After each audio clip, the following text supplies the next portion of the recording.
90% of Americans purchase convenient foods, and nearly 25% use more time-saving convenient foods today than in 2001. Of all households in the U.S., 2.3 million, or 2.2%, live more than a mile away from a grocery store and do not have access to a vehicle. Daily munching of processed foods promote aging, kidney damage, obesity, infertility, damaged internal organs, whereas whole foods can help level out and sustain energy levels and leave you feeling calmer and relaxed.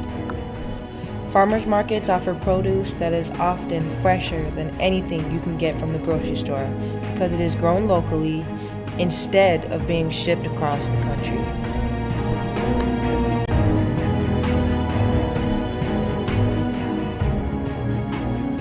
Hi, my name is Doreen Day. I'm Ojibwe and Anishinaabe from Bois Forte, Minnesota.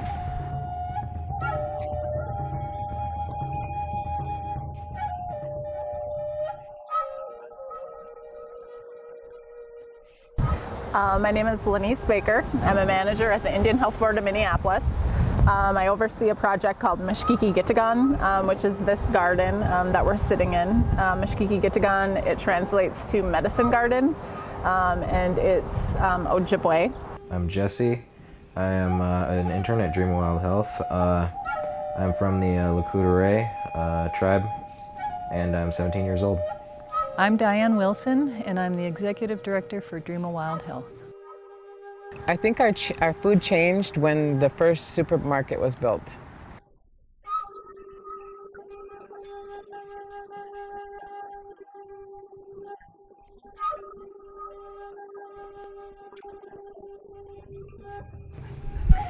Well, I think we have a big problem with our food system in the fact that we've allowed corporations to take control of the food that we grow and eat.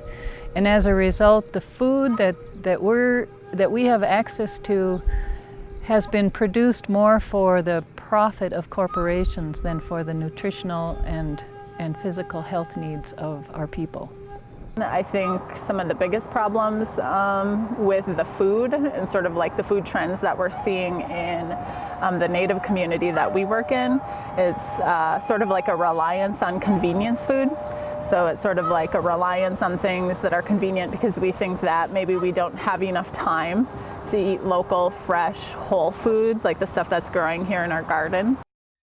I think our food changed when we were taken from our seasonal sustenance gathering lifestyle to being put on a reservation and not being able to be mobile, to move from maple sugar camp to fishing camp to wild rice camp to maple sugar camp.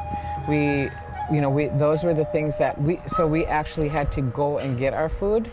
And when we stopped doing that, we stopped being healthy. Well, for Native people, it changed right around the time that we were all moved on to reservations.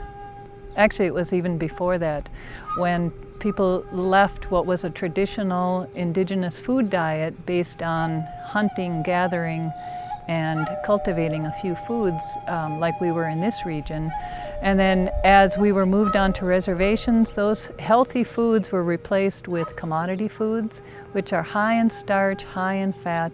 And within a generation of that shift, you start to see rising levels of diabetes and heart disease. So that now, which is not that much later in time, we have epidemic levels of those diseases, a lot which are really related to that change in our food system. The land was people's economy. It was a source of food. It was a source of all these different things, all these resources for Native peoples. And you take away that land, you take away that ability for people to sustain themselves. And especially, I think, after sort of some of those policies during the 19th century, like allotment, that further dispossessed Native people of lands. And a lot of that was also coupled with trying to force Native people to become farmers like Americans. Not only were we confined to a reservation, but we did not have access to those camps that I spoke of, so that we did not have the ability to move about and go and gather our own food. The sacred foods that we have, which are corn, berries, wild rice, and meats. it's taken a lot of time for Native people to begin that healing process since from all these different things that have occurred over the last couple centuries. I think the solution to eating right is to really become aware of our food sources, to know where our food comes from. And the best way that I can see is that if you grow your own food, you know that your food is going to be safe for you. So if we rely on grocery stores and others to gather our food for us, we don't necessarily have governance over it to know that if it's safe or not. So like pretty much everything, unless it says organic, is going to have some traces of, chemicals that are going to harm us. Yeah, I think solutions, I think one thing is becoming to have knowledge. So to educate yourself, I think knowledge really is power. And I think it's having an awareness of the issues within the food system. So I think first informing yourself as a person, or even as a family system or within our community.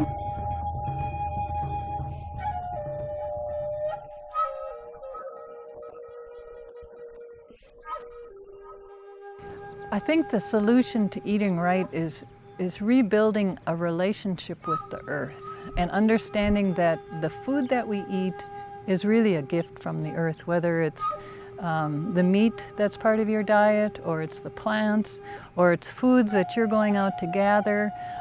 These are all gifts from the earth. And when you're buying your food from a store, when you're not involved with growing it or harvesting it or cooking it, then you don't have a relationship with your food, and you're not understanding that it's that relationship that is as important as what it is that you're eating.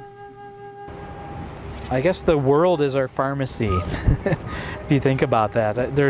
These plants grow all over the place, and a lot of these medicinal plants are considered quote unquote weeds, like milkweed, or you see that growing a lot in ditches and those sorts of things. And a lot of these things are, like I said, considered weeds, but they're not. They're medicine, and they're really important. So the values that I have are respect, encouragement, love, kindness, the things that our forefathers really did implement in their daily lives. Those are the things that I tried to implement in my daily lives, and I tried to have that same effect for my children and my grandchildren, and then out into my community. People just need to be more aware. I mean, processed food and food produced by mass companies is just, it's always been around. Well, not always, but it's always been around in modern America. It's going to be around, so people just need to be more aware. Just, you could take a second before you go at it to look at the serving size on the back, look at the ingredients, Maybe if you're interested in what it is or don't know what it is, look it up on Google. I think each of us individually has to start thinking about how the food choices we make every day are really defining the world that we live in. So that if you're stopping at McDonald's, what you're doing with your food dollars is supporting a world of corporate food. GMO crops are a big part of that. Land is being cultivated using high levels of pesticides and herbicides. People are eating foods that are way too high in salt, fat, and sugar. And so when you're eating that kind of food, what you're saying is that's the world that you're creating. That's the world that we're going to be living in. And you can make a choice, and this I believe is a really important choice these days, is to elect foods that are not genetically modified, or maybe a better word for that is transgenic, which means that these are foods in which two species have been combined. And so I think that you have to be very mindful of the choices that you're making, because that relationship with our food is fundamental to the world that we're living in and fundamental to our own cultures as Native people.